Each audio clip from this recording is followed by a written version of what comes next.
You already know this story. The stock market crashed in 1929. Fortunes vanished in a single week. Men in suits lined up outside brokerage windows. And then came the Great Depression, a decade of soup lines, empty factories, and a country that forgot what stability felt like. It's one of the most repeated stories in American history, and it's almost completely wrong. Not wrong about the crash happened. Not wrong about the suffering, that happened too.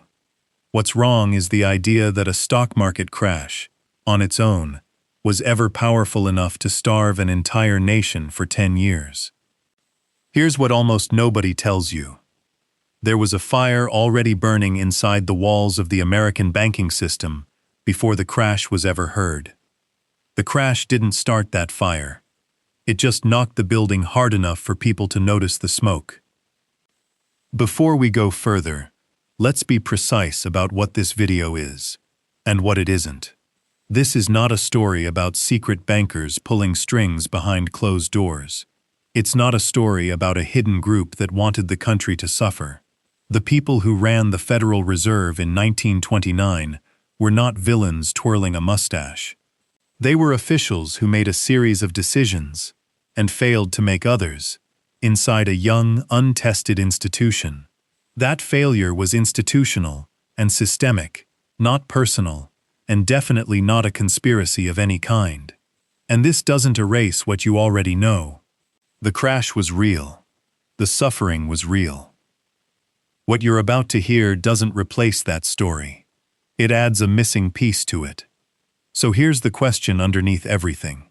If the crash of 1929 wasn't enough, on its own, to cause a decade-long collapse, what was? To answer that, we have to go back before the crash, back to 1913, to the year America built an institution whose entire purpose was to make sure something like this could never happen. It failed its first real test. Let's find out why. 1907, 6 years before the Federal Reserve existed. New York City is gripped by panic. The Knickerbocker Trust Company, one of the largest trust companies in the country, collapses almost overnight after a failed stock speculation scheme becomes public. Depositors don't wait to find out if their money is safe. They run. Lines stretch around city blocks. Banks that had nothing to do with the scheme start failing too, simply because fear doesn't check paperwork before it spreads. There was no central bank to step in. No institution whose job it was to calm the system down. So one man did it instead. According to the accounts of the time, J.P. Morgan, the most powerful private banker in America, personally summoned the heads of the city's major banks to his private library on Madison Avenue. He locked them in a room. He pledged his own money, and pressured others to pledge theirs, until enough capital existed to stop the bleeding. A single private citizen, improvising, had to do the job that no government institution existed to do. It worked, but it terrified the people in Washington who were paying attention. The country's entire financial stability had just depended on one wealthy man's willingness to lock bankers in a room. What happens next time, if he says no? That fear is what built the Federal Reserve. For years afterward, economists and lawmakers studied what had gone wrong in 1907. Their conclusion was consistent. The American banking system had no lender of last resort, no institution that could inject money into the system during a panic, to stop healthy banks from collapsing, simply because frightened depositors were pulling cash out all at once. So in 1913, Congress passed the Federal Reserve Act. President Woodrow Wilson signed it into law in December of that year. Its purpose, stated plainly in its own text and in the debates that surrounded it, was to provide the nation with what officials called an elastic currency, and, more importantly, to make sure that a panic, like 1907, could never again spiral out of control for lack of a firm hand. The Federal Reserve was, quite literally, built to be the thing that stops bank runs from becoming national catastrophes. That's the irony sitting at the center of this story. The institution that existed, specifically, explicitly, to prevent a systemic banking collapse, was only 16 years old when the real test arrived. And when it came, the Fed did not act the way its own founding purpose said it should. To understand how, we need to go to 1929, not to the stock exchange, but to the small local banks, in small American towns, where the first real cracks appeared. October 1929. The version of the story you already know. The stock market crashes over a matter of days, a wave of panic selling that wipes out billions in paper wealth. It's the moment history textbooks point to. It's the moment this video started with. And it's real. It happened exactly the way you've heard. But a stock market crash by itself doesn't shut down a country for 10 years. Wealthy investors lost fortunes. Speculators who'd bought on borrowed money were wiped out. That's a financial crisis. It's not, on its own, a national catastrophe. What turned it into one happened somewhere else. Not on Wall Street, in small banks, in small towns, over the following year, in places most history classes never mention. Late in 1930, a chain of banks and investment firms based in Nashville, Caldwell & Company, once one of the largest financial institutions in the American South, began to collapse. It had overextended itself across dozens of affiliated banks in multiple states, tying small-town banking to a single fragile network far larger than any local depositor could see. When it fell, it didn't fall alone. Depositors in small towns across Tennessee and neighboring states discovered, almost overnight, that the local bank holding their life savings was tied to a company that no longer existed. Think about what that actually meant. On the ground, a farmer, a shopkeeper, a school teacher who'd spent a decade putting money aside. None of them had done anything wrong. None of them had spoken to a stockbroker in their life. They woke up one morning to find the bank they trusted, in the town they'd lived in for years, simply gone. Word spreads fast when people are afraid for their money. And fear, once it starts moving between towns, doesn't stay local for long. By December of that same year, the panic had reached New York City. The Bank of United States, despite its name, a private commercial bank, not a government institution, collapsed under the weight of withdrawal requests it couldn't meet. It was, at the time, one of the largest single bank failures in American history, affecting hundreds of thousands of depositors who had trusted it with their savings. This is the pattern that would repeat, over and over, for the next 3 years. A bank fails somewhere. Word spreads to the next town, the next city. Depositors elsewhere, with no reason to think their own bank is in danger, start pulling their money out anyway, just in case. And a bank that was financially healthy the week before can be forced to close its doors simply because too many people asked for their money back on the same day. This is what a bank run actually is. Not a failure of individual banks doing something wrong. A chain reaction, spreading fear first, faster than facts can catch up to it. A healthy institution, and a doomed one, can look identical from outside a locked door. And here's the part that matters most. None of this had to become a national event. This is precisely the scenario the Federal Reserve had been built, 16 years earlier, to contain. A regional banking failure was supposed to be a fire the system could isolate, put out in one wing of the building before it ever reached the rest. Instead, it kept spreading, town to town, state to state, and the institution with the authority and the stated purpose to stop it watched it happen. So the question becomes unavoidable. Where was the Federal Reserve while this was happening? Here's what the Federal Reserve was designed to do, in a moment exactly like this one. When a healthy bank faces a run, when frightened depositors are pulling out cash faster than the bank can produce it, even though the bank's underlying assets are sound. A central bank is supposed to step in as what economists call the lender of last resort. It lends money directly to struggling banks on the strength of their real assets, so they can meet withdrawal demands without collapsing. It's the exact mechanism the men who built the Fed, in the shadow of the panic of 1907, said they were creating it to provide. Between 1930 and 1933, that mechanism barely moved. The Federal Reserve at the time wasn't a single unified command center, the way it functions today.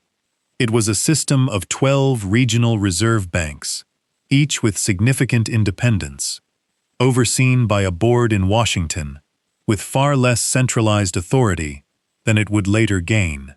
Decisions that needed to happen fast, coordinated, system-wide, aggressive, instead moved through a structure built for consensus among 12 semi-autonomous institutions who didn't always agree on what the emergency even was.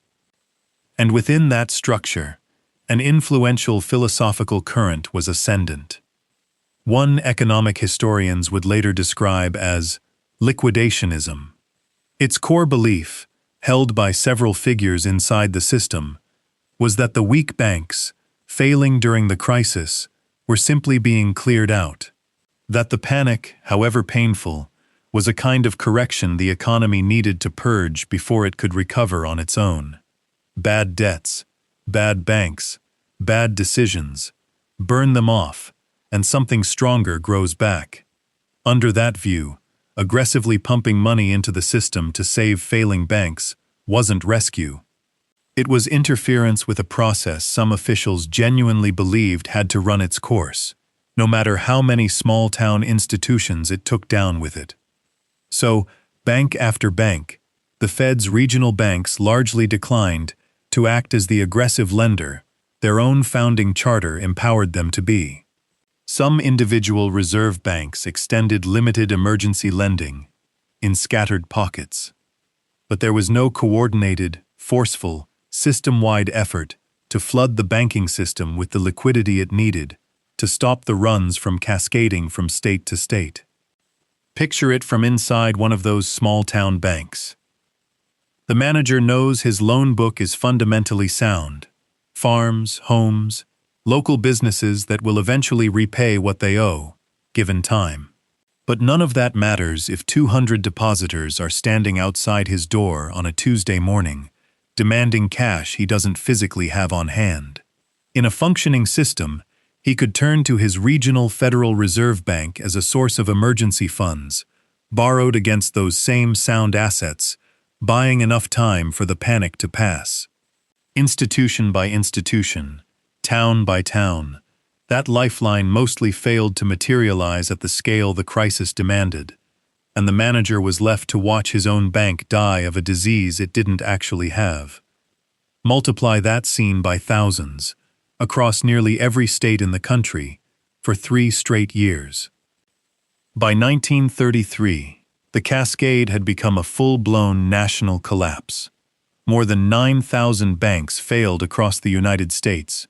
Between 1930 and 1933, banks that held the life savings of ordinary depositors in cities and small towns alike, from the industrial Northeast to the rural South and Midwest. Newly inaugurated President Franklin Roosevelt's very first major act in office, in March of that year, was to declare a nationwide bank holiday, forcibly closing every remaining bank in the country for several days, simply to stop the bleeding long enough to figure out which institutions could still be saved. Sit with what that actually means. The measure that finally slowed the collapse wasn't the Federal Reserve doing the job it was built to do. It was the government shutting the entire system down by force and starting over from zero. An admission, in effect, that the institution meant to prevent exactly this had run out of road. The fire that started in Nashville, that reached New York by winter, had by now burned through nearly every wing of the building, and the institution holding the extinguisher had spent 3 years debating, philosophically, whether extinguishing it was even the right thing to do. This is the trisone, at the center of this story. Not a conspiracy, not sabotage, not a room of men choosing to profit from ruin. A choice, repeated, institutional, and consequential, not to use the power the Fed had been built specifically to use, at the exact moment using it mattered most. And that choice had a number attached to it. A number so large, it's still the reference point economists use, nearly a century later, to measure what institutional failure actually costs a country. Here's the number. Between 1929 and 1933, the total money supply of the United States, the actual amount of currency and bank deposits circulating through the economy, contracted by roughly 1/3. Sit with that for a second, because it's easy to let a percentage slide past you without feeling its weight. This isn't a number about stock prices falling. It isn't about paper wealth that only existed on an exchange floor. This is the actual, tangible money that ordinary Americans used to buy bread, pay rent, and meet payroll. Nearly a third of it simply stopped existing. This finding comes from one of the most influential works of economic history ever written, Milton Friedman and Anna Schwartz's A Monetary History of the United States, published in 1963. Friedman and Schwartz, working decades after the crisis, with access to the full historical record, traced, year by year, exactly how the money supply collapsed as the banking panic spread. Their conclusion reshaped how economists understand the entire depression. The collapse in the money supply wasn't a side effect of the crisis. It was the mechanism that turned a stock market correction into a decade-long catastrophe. Here's how that mechanism actually worked, in plain terms. Every dollar deposited in a bank doesn't just sit in a vault. Banks lend most of it back out. To farmers, to shopkeepers, to families buying homes, which is exactly how a modern economy keeps money moving and growing. Economists call this the money multiplier. A single dollar deposited can support several dollars of lending across the wider economy. As banks lend, those loans get deposited elsewhere, and the cycle repeats. But when a bank fails, that multiplier runs violently in reverse. The deposits vanish, the loans get called in or written off, and the web of credit that a functioning economy depends on to keep businesses running and workers paid comes apart, thread by thread, bank by bank. Multiply that collapse across more than 9,000 failed banks over 3 years, with no lender of last resort stepping in to stop the bleeding, and you get exactly what Friedman and Schwartz measured. A third of America's money, gone, not spent, not stolen, simply erased, as the credit system that created it collapsed alongside the banks. Picture a single town going through this. A hardware store owner who kept a modest balance at the local bank, enough to cover payroll for his 3 employees. A young couple who had just finished paying down a mortgage 2 years early through careful saving. None of them had touched a stock. None of them had ever set foot on Wall Street. When their local bank went under, that money that had already been lent out to their neighbors, tied up in mortgages and small business loans across the county, simply ceased to circulate. The store owner couldn't make payroll. The couple's savings, on paper, still existed as a number in a ledger. In practice, it was gone. This is what made the Depression different from every recession before it. Recessions come and go. Prices fall. Some businesses close. The economy corrects itself and recovers within a year or two. What made this one last a decade wasn't the initial shock. It was the fact that the very mechanism an economy uses to heal itself, the flow of money and credit through the banking system, had been allowed to collapse, with the one institution capable of stopping it choosing again and again, not to. By 1933, unemployment in the United States had climbed to roughly 1 in 4 working Americans. Farms were foreclosed by the tens of thousands. Families who had done everything right, saved carefully, borrowed responsibly, watched their savings disappear inside banks that had done nothing wrong either.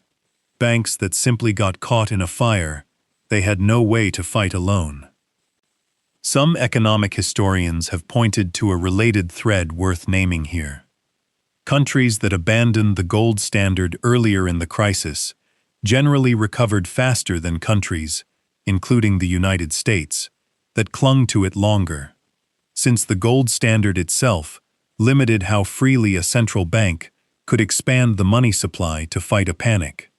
That's a related mechanism, not the same one this video is tracing, and not the story of 1971, when the gold standard ended for entirely different reasons.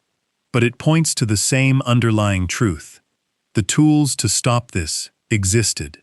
They were not fully used. The fire that started in Nashville had, by now, burned through the entire structure of the American economy. And the institution built, in 1913, with the explicit purpose of preventing exactly this, had watched it happen, one regional decision at a time. It's tempting, at this point, to look for a single villain, a name to attach to the fire, a room full of men who decided, deliberately, to let the American economy burn. It would make for a cleaner story, and cleaner stories are always more satisfying than the truth.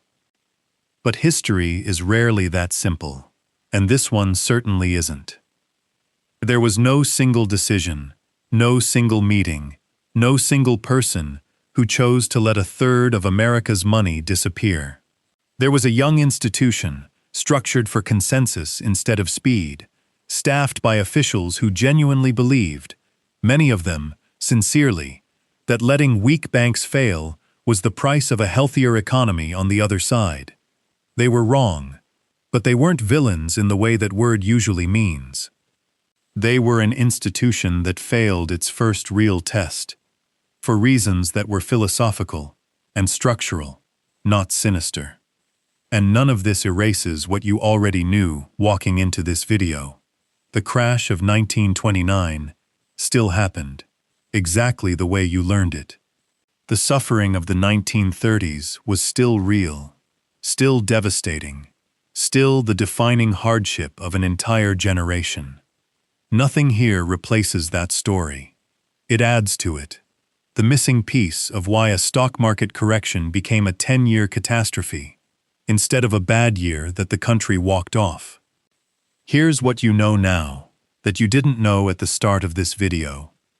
The Federal Reserve was built, in 1913, specifically to prevent what happened between 1929 and 1933. And when the moment came, the exact moment its founders had imagined, 16 years earlier, the institution hesitated. Not out of malice, out of a set of beliefs that turned out to be catastrophically wrong, at catastrophic scale. That's why, nearly a century later, the Fed still isn't a phrase that inspires automatic trust in most Americans. That's why the banks still carries a weight that goes beyond ordinary financial caution. It's not paranoia, it's institutional memory, passed down mostly without the facts attached to it. A feeling that outlived the explanation. Now you have the explanation. The fire that started in a chain of banks in Nashville, that spread state by state while the extinguisher sat unused, eventually forced the country to rebuild its entire relationship with its own financial system. New regulations, new deposit insurance, a Federal Reserve that would, in later decades, learn from exactly this failure. That rebuilding is its own story, for another day. For today, what matters is this. The version of the Great Depression you grew up with wasn't false, it was incomplete, and now it isn't anymore. If this changed the way you think about 1929, or about the institutions we still trust with our money today, the most useful thing you can do is hit like and subscribe. It genuinely helps this channel keep telling the stories that don't make it into the textbook version of history. And I want to know, what's an institution you grew up trusting completely, that you've since learned had a more complicated history than you were taught? Tell me in the comments. Some of the best topics for this channel have come directly from that question. Last episode, we asked a different question entirely. America had no retirement, in any organized national sense, until 1935. So how did the elderly actually survive before Social Security existed? If you haven't seen that one yet, it's a story that connects to this one more than you'd expect. Go watch it next.